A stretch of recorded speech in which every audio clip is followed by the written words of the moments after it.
Nawala ang kilalang jeepney barker sa Silay City sa Negros Occidental na nagngangalang Bigot.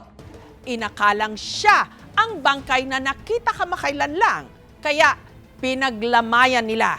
Yun pala, ibang tao ito. Kaya ang tanong pa rin, nasaan na si Bigot? Ang mga sumasakay ng jeep sa kalsadang ito sa Silay City, Negros Occidental, pamilyar sa boses na ito. Tinig ng kanilang friendly neighborhood barker, si Bigot. Oh, sige. Ito ba? Makulit yan, pero matulungan niya ang tao mo.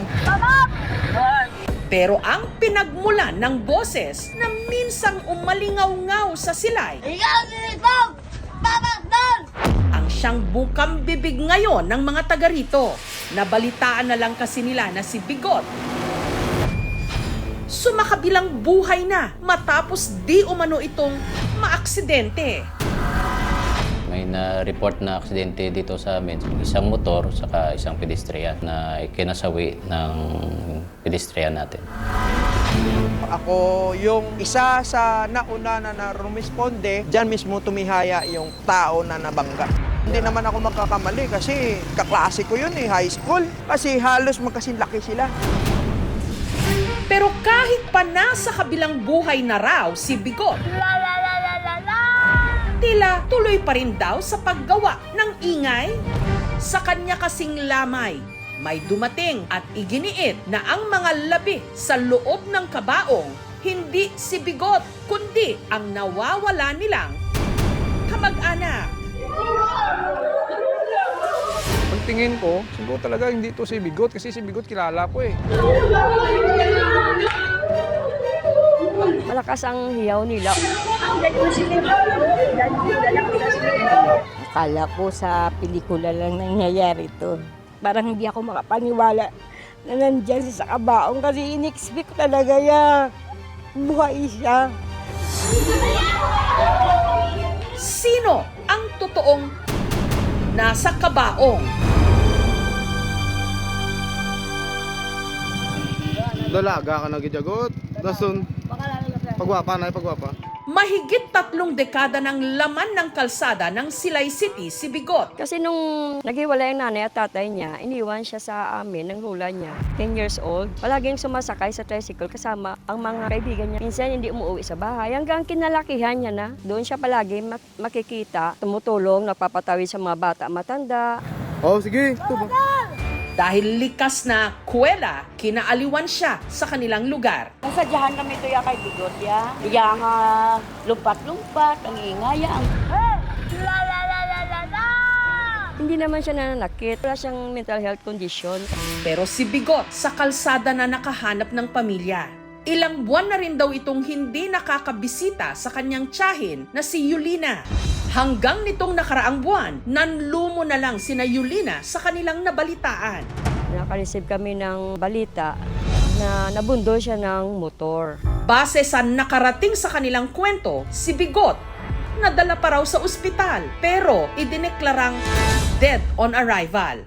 Pinakuha doon yung bangkay. Pumunta yung pamangkin ko, kahawig ni Arnel Bigot na pamangkin ko. Hindi na siya nagduda, pinakuha na kaagad sa punerarya.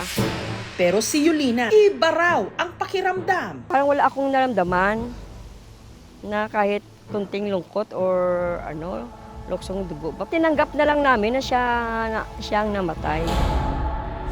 Hanggang sa ikatlong araw ng lamay, nagulat na lang daw sila nung may dumating sa burol na hindi nila mga kakilala. Ma'am, sino yung nakalamay dito? Kung may bang tingnan? Oh, sige, tingnan nyo. Pagtingin ko, siguro talaga hindi to si Bigot kasi si Bigot kilala ko eh. Pumunta yung mga pamilya niya. Umiyak sila talaga. Talagang kita ko sa kanila, lukso ng dugo. Ang mga nag-iyakan sa pinaglalamayan ni Yulina nakatira dito sa barangay Mambula.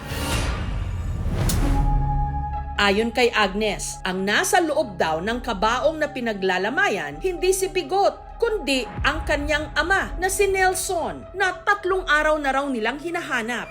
Huli nila raw itong nakita umaga ng November 21. Umalis siya, naglakad-lakad lang siya. Nung tanghali na, hindi na siya nakabalik. Kinakabahan kami kasi baka kung saan-saan na siya. Sabi ko sa pamangkin ko, i-post mo sa Facebook para kung may makakita sa kanya, may makapagsabi sa atin kung nasaan siya. Pero lumipas na raw ang magdamag, wala silang nasagap na balita kung nasaan ito. Nakarating na kami sa La Castillana, abot na kami sa Ibi Magaluna, abot namin San Carlos. Siyempre, tagal namin hinahanap si tatay. Pero yung in-expect ko, makita ko siya talaga na naglalakad lang, hindi yung patay. Makalipas ang 3 araw, nabalitaan nilang may nabundol daw ng motor sa Silay City. Ang litrato ng biktima, ipinakita raw sa kanila ng kapitbahay nilang si Judjen. Si Agnes, agad na nagtungo sa ospital kung saan nila nabalita ang isinugod ito. Nung pumunta kami doon, walang record doon. Yung naka-record doon, si Arnel Bigot. Habang si Judjen naman, pinayuhan ng isang kakilala na pumunta sa punerarya. Tingin ko, siguro talaga hindi to si Bigot kasi si Bigot kilala ko eh. Nag-chat sa puntahan namin sa punerarya. Mapapatunayan ba ni Agnes na ang mga labing pinaglalamayan ni Yulina, hindi si Bigot kundi ang kanilang nawawalang ama? Pagtingin namin, parang hindi ako makapaniwala. Hindi naman kami magkiklaim kung hindi sa amin. Babangon na sa hukay ang katotohanan dahil ang kasagutan sa misteryo sa kung sino talaga ang pinaglalamayan, ilalahad na sa aming pagbabalik.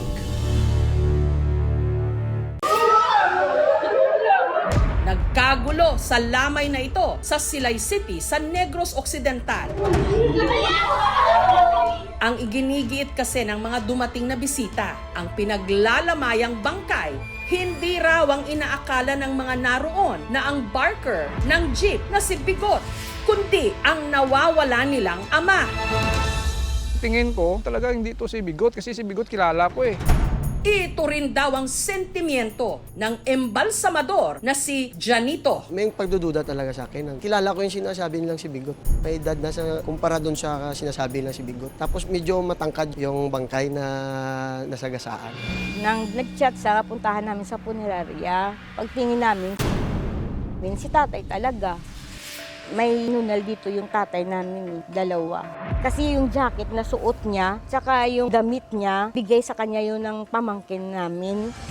Parang hindi ako makapaniwala na nandyan siya sa kabaong kasi in-expect ko talaga buhay siya. Tapos nakita namin nandun sa loob, binaglalamayan na siya. May mga identification mark sila na nakita. Tumahimik na lang kami. Binigay na lang namin. Wala naman kaming dapat isisihan. Minsan talagang gano'n ang buhay. May mistaken identity. Ang sa amin lang naman. Makita lang namin si Bigot. Pinauwi namin sa bahay. Doon namin pinapatuloy ang lamay hanggang sa nailibing siya. Yung nakabangga, nakikipagkita rin sa amin, nakikipag-usap. Bali, sagot nila yung, yung burol, tsaka yung palibig. Una i-consider muna is yung external factors. Kung may mga personal items siya, like yung mga ID, and then yung kanyang mga medical or personal markers. Pwede naman yung fingerprint. Yung pinaka-accurate is yung DNA. Halimbawa, may negligence, pagkukulang sa pagtag, sa pag-verify nung katawan. Usually, mga pulis ito o kaya mga medical personnel na unang humawak. Pwede silang maging administratively liable. So, merong disciplinary sanctions yan. Doon naman sa pamilya, since naniwala naman sila na itong identity nung namatay ay kapamilya talaga nila, hindi natin masasabi na merong malice or bad faith sa part nila. Hindi natin masabi na meron silang liability dito, no? Wala namang may sala yung opisina, ma'am, kasi yung mga relatives na una, ma'am, na lumapit, sila yung una nag-positive na identify sa kay Arnel Bigot. Saka may pinakita silang ID sa amin na medyo tugma naman yung mukha, ma'am. Both parties nagkasundo, wala naman silang habol sa isa't isa. Hindi ko talaga akalain na hindi pala si Bigot. Kasi mismo nga yung pamilya niya Hindi nga nila alam na hindi pala si Bigot yun. Halos kalbo din siya. Si Bigot parati kong kinakalbo kasi nga hairstylist ako. Sa pamilya po, pasensya na kayo. Akala ko sa pelikula lang nangyayari to. Nangyari na yun. Wala na dapat sisihin. Pero kung si Nelson nga ang nasa kabaong, ang tanong pa rin ngayon, nasaan si Bigot? Si Bigot daw ay namamaga ang paa, kaya hindi siya makalakad. Hinahanap namin siya, kaya lang ang leads na yun, haka-haka lang. Nitong Biyernes, sinamahan ng aming team si Yulina para formal nang i-report ang pagkawala ni Bigot. Sana po ay mapapabilis ang paghahanap sa kanya. Some may have seen him just as Barker, pero to some of us, or to many of us, he was an unofficial street icon. We urge our local Philippine National Police to help Silay City government to locate one missing person. Wala pong problemang mas mababa or wala pong taong mas maliit. Yung buong kapilusan natin, ma'am, dito sa Silay City, mag-conduct na kami ng investigation, saka mag-coordinate sa ibang mga agency para malocate si Bigot. Wala na raw ibang hiling sina Yulina, kundi ang mahanap si Bigot at makapiling nila ito ngayong Pasko. Arnel Bigot, umuwi ka na. Mahal ka namin. Karigalo na lang ng Diyos kasi malungkot eh.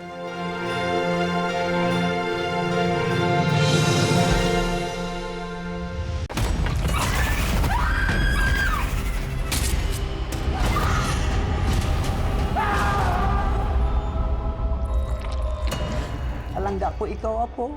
Alangga ko man, Kaula. Ba't ka nagsiman? Naharap ko to eh.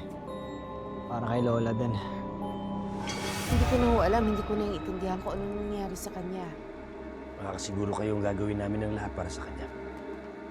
Wala ka ba talaga nakita, Arnel? Wala ka narinig? May gumagala na berbalang dito sa atin.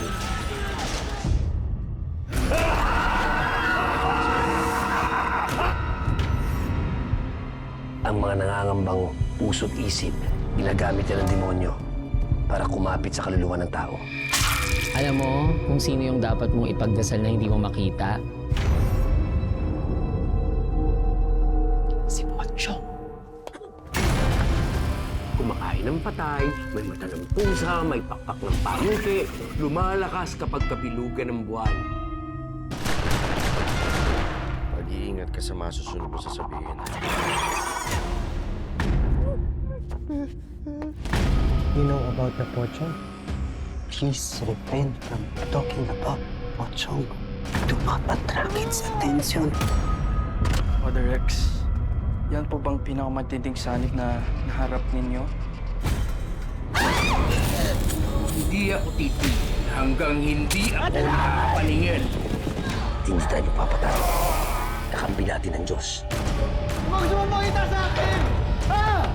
Masusunod ang kaluluwa mo, Silvierno! Mapatawad ang Diyos sa lahat ng lumalapit sa kanya!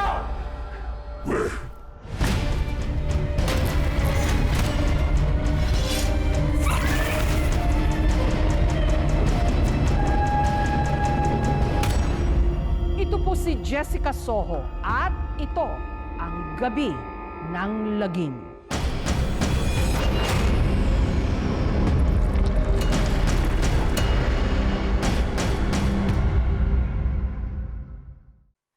Thank you for watching, mga kapuso. Kung nagustuhan niyo po ang videong ito, subscribe na sa GMA Public Affairs YouTube channel. And don't forget to hit the bell button for our latest updates.